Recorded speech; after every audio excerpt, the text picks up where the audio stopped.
As technical rescuers, we've been wondering how much fall exposure we have when hanging from a high directional just before we begin a rescue operation. I'm Tom Penley. I'm here with Reed Thorne at the Glendale Regional Public Safety Training Center.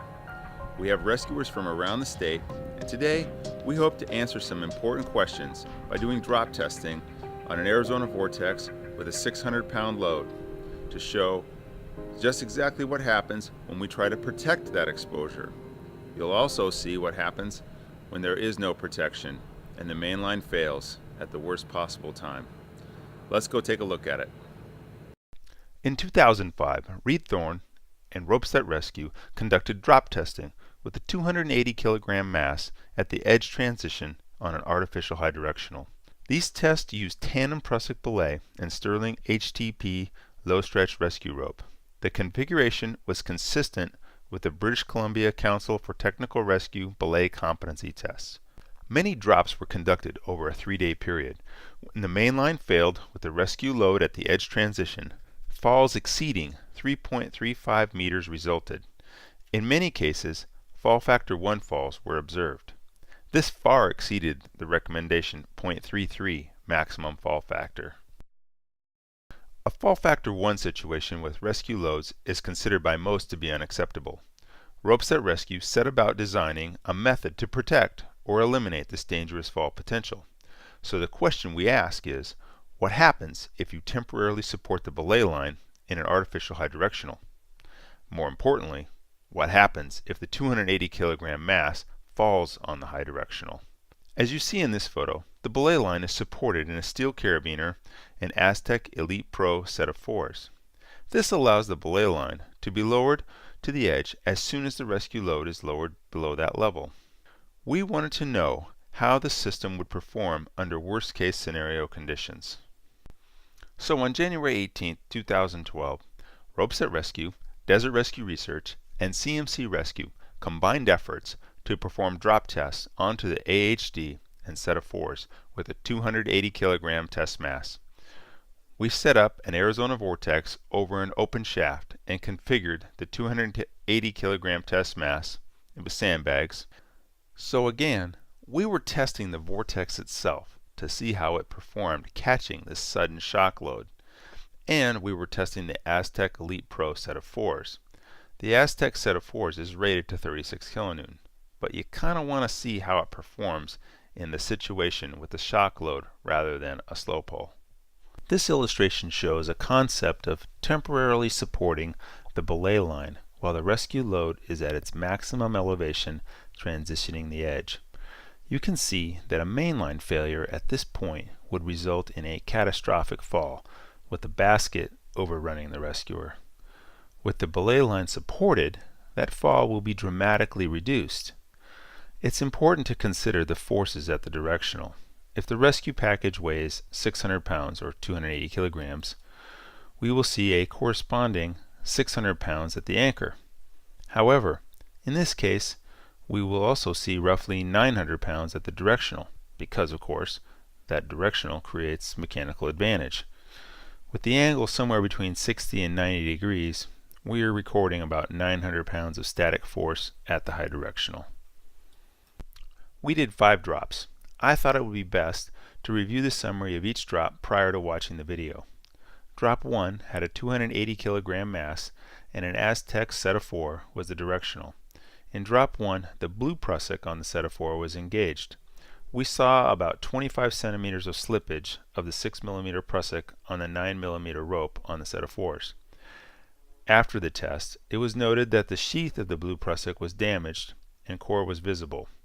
The core did not appear to be damaged. The belay on drop 1 was tandem Prusiks on PMI half-inch easy bend rope. And the Prusiks were 8mm 3-wrap and manufactured by and sewn into bound loops by Sterling. There was no load releasing hitch and there was minimal slack in the belay line. The peak force recorded at the high directional was 1,631 pounds force. Alright, let's watch drop 1 video. Running. Everybody ready? Is everybody ready? Ready. Go All for it. right. 3, 2, 1. That's it.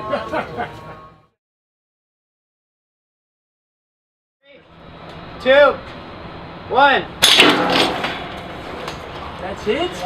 That's it.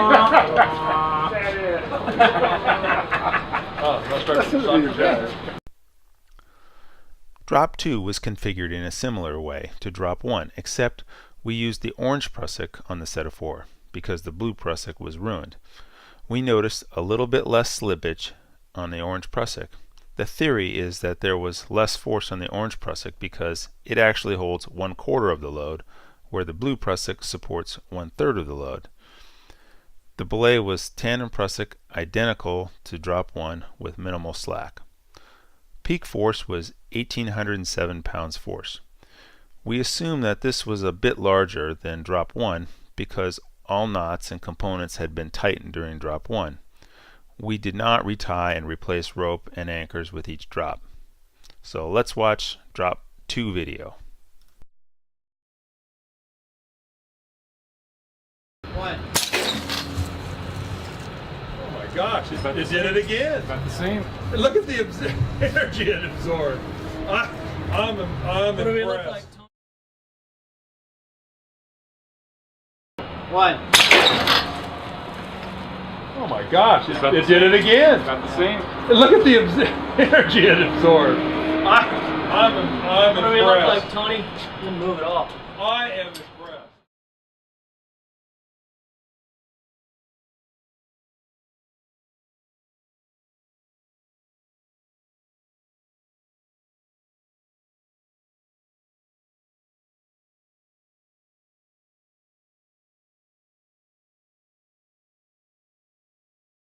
This is the force graph for Drop 2. Notice that we go from 0 pounds force to about 1,800 pounds force very quickly, followed by a rebounding period. Also notice the static force of the 280 kilogram mass, which is about 600 pounds force, at the directional was right around 900 pounds force. For Drop 3, we used a new Aztec, and we began with the blue prusik engaged. Like the first test, we saw roughly 25 centimeters of slippage of the blue prusik and subsequent minor damage to the sheath of the blue prusik. The core appeared intact. We also noted significant glazing of the 9mm host rope by the prusiks. We used a CMC Rescue MPD as the belay for Drop 3. There was minimal slack in the system, the belay was not manned, and the parking brake was not set. We noticed about 5 centimeters of slippage at the MPD. Peak force on Drop 3 was 1,799 pounds force. The belay rope was the same half-inch PMI easy bend. So let's watch Drop 3 video.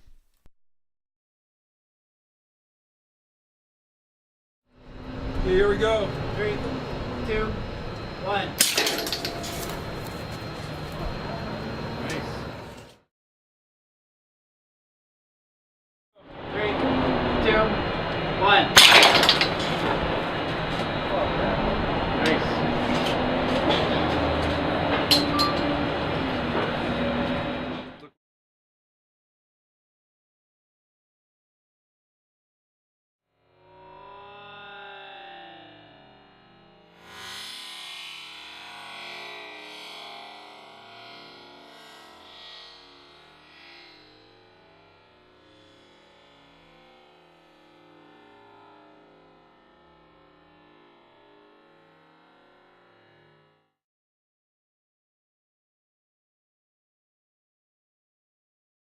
Right. We move right into it and then we go. Yeah. We don't lock it. Good? But the thing is, check this out. Yeah. It still works. All those things are badass. They're totally You don't, bad. you don't have to convince No, they're really good. people that have spent time with them. Cedric's been just jonesing to do that. Yeah. With a load on it. That's awesome. That's fantastic. Very impressed with that. Look at how much slippage. Can you measure that, Dale, and get us the slippage on that? Yeah, do we have a, let me have that tape measure. Tape measure on that, and let's measure the slippage. Now, Tom, look at the glazing on here. It looks like it's glazed all the way to the opposite side. Can you see it? Right there. Right over there is where the Wow, mark that's is, and where it's it all began. glazed all the way around this thing. It's a major shock absorber. That's amazing. From top to the 6, bottom, 8 inches. 10 you're looking at inches. about almost 10 inches. Yeah. Almost 10 inches. Almost 10 inches That's on that mark. It's absorbing shock that you're not. Big There's this time. guy. Yeah. Big time. And that one absorbed a little too. 2 So. inches. 2 inches, 10 inches. Drop 4 had the same mass, and we moved to the orange prusik on the Aztec. Again, we observed in the neighborhood of 20 centimeters of slippage, with some minor sheath damage to the orange prusik and glazing on the 9mm rope. We went back to the tandem prusik belay with 8mm sterling sewn prusiks, no load releasing hitch. But this time we manned the belay with the thumbs up method and had about 45 centimeters of slack. That's typical with a manned belay. The peak force recorded was 2585 pounds force. I assume that the extra 45 centimeters of free fall accounts for the additional 800 to 900 pounds force compared to the first 3 drops. So obviously free fall of the rescue load is undesirable, and slack in the belay line must be kept to a minimum. So let's watch drop 4.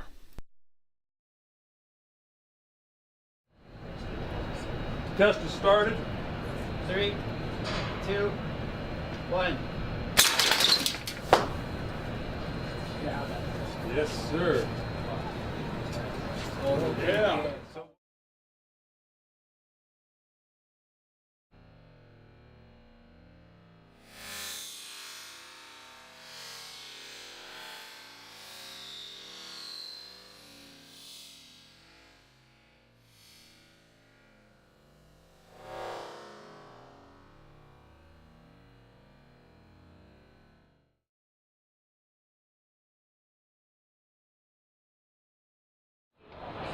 Test is started. 3, 2, 1.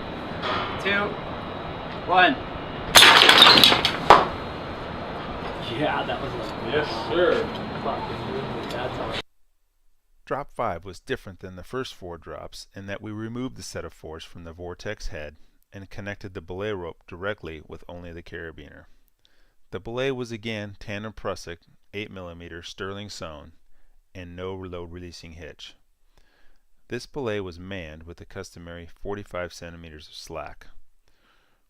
Drop 5 generated our highest peak force of the testing cycle, 2,882 pounds force.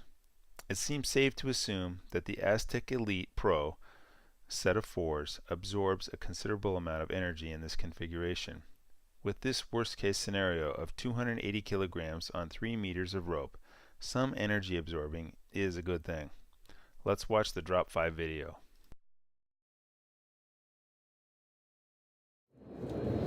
Okay, is everybody ready? Everybody ready? Clear's ready. On 1. 3, 2, 1. I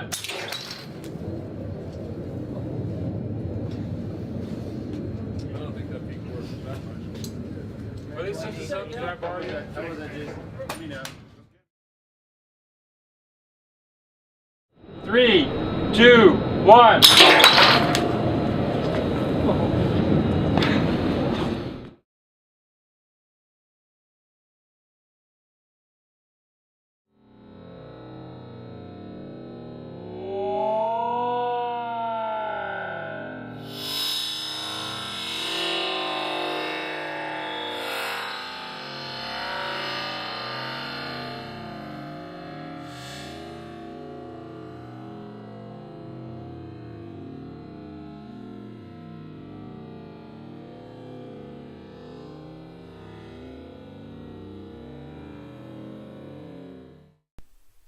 Hopefully you'll draw some of your own conclusions after watching this series of presentations. We want this to be logically presented information to support a paradigm shift in how we protect the rescuer at the edge transition while using an artificial high directional, or any high directional for that matter. Our observations on January 18, 2012 were that the AHD had no apparent problem supporting the shock forces generated by the falling 280 kilogram mass. We observed that the Aztec Elite Pro set of 4s performed consistently, and supported the 280 kilogram test mass in dynamic events. My conclusion is that the concept of temporarily supporting the belay line at the edge transition does in fact prevent a 3+ meter free fall, and seems to me to be a safe practice. Of course, further testing would be beneficial and is encouraged. We're going to hopefully do some more testing. Testing like this requires a lot of effort and support. I'd like to thank Reed Thorne and Rope Set Rescue for leading the way on this and for his significant efforts in making this test possible. I'd also like to thank CMC Rescue for providing an Arizona Vortex that we can drop on, and for sending their engineer, Cedric Smith, out to participate and lend his technical expertise. Dale Stewart from AHS Rescue was a huge help and supported us with gear. The Glendale Fire Department, Peoria Fire Department, Phoenix Fire Department, and Mesa Fire Departments all provided support in one way or another. And of course, this test would not have been possible without the members of the Arizona rescue community who attended and participated. I'd also like to thank Gary Bernard, who worked the camera boom, and Tony Neely, who helped with rigging. We hope you have questions, and as Reed Thorne said, it's important to ask questions. It's important to question the system, and important to find a better way to do things. So please contribute to this blog post if it's available. Thank you. I'm Tom Penley with Desert Rescue Research.